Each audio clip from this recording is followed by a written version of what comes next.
তো বন্ধুরা আমরা পরের দিন গেলাম গিয়া মা ত্রিপুরেশ্বরী মন্দিরে। তো আমরা অনেক সকাল সকাল উঠিয়া আমরা রওনা দিলাম মন্দিরের দিকে। পরে কিন্তু অনেকটা ভিড় হয়ে যায়, এর লেগে আমরা একটু সকাল সকালে রওনা দিছি। তো দেখতে পারা তুমি অনেকটা লাইন এখানে লম্বা হয়ে গেছে। তো এই যে দেখতে পারায় আমি হাতে ফুল নিয়ে দাঁড়িয়ে আছি লাইনে, আমার পিছনে কিন্তু অনেক লম্বা লাইন। লোকে বলে কালি কালো আমার, তো আমরা সবে এখানে লাগাইলাম মাথায় তিলক।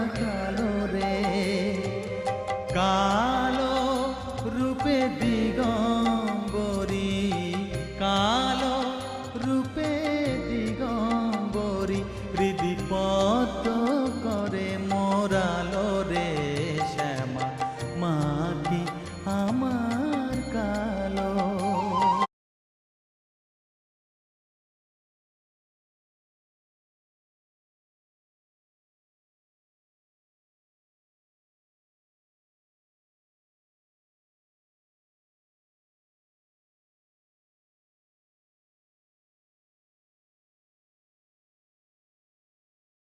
তো এখানে তুমি একটু সময় দাঁড়াইলে মায়ের দর্শন করতে পারবে।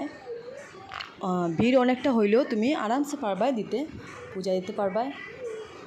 তো এখানে কোনো ধরনের টিকিট লাগে না, খুব সবাই মায়ের দর্শন করতে পারবে। এই যে দেখো, আমি ভাবছি না যে এত ভিড়ের মধ্যে আমি পারবো, তো আমি যাই হোক আমি একটু দেখতে পারছি, মায়ের ভক্তি দিলাম এখানে। আমি অ্যাকচুয়ালি ভাবতে পারছি না যে এত ভিড়ের মধ্যে আমি এখানে আইতে পারবো, এত সামনে আইতে পারবো। তো যাই হোক এখানে ভক্তি দিলাম আমি মারে। আর তারপরে গেলাম গিয়ে আমরা নিচে, তো মন্দিরের নিচে একটা ছোট্ট পুকুরের মতো জায়গা আছে, এখানে অনেক কচ্ছপ আছে। তো দেখতে গেলাম গিয়ে আমরা কচ্ছপ। আর এখানে অনেক মানুষে কচ্ছপের বিস্কুট খাওয়ানোর লাগে এখানে আইছে। তো কচ্ছপও অনেক বুঝদার আর কি, তো তারা কিনারে ইয়ে দাঁড়াই থাকে। কচ্ছপগুলো এত সুন্দর, এত ভালো লাগছে আমার দেখিয়া, খুব ভালো লাগছে দেখিয়া। তো বন্ধুরা ভিডিওটা আমি এখানে শেষ করে দেখাই আরেকটা নতুন ভিডিওর সঙ্গে। আর তোমরা ভিডিওটা পুরো দেখিও, স্কিপ করিও না। আর ভিডিওটা আমি এখানে শেষ করি।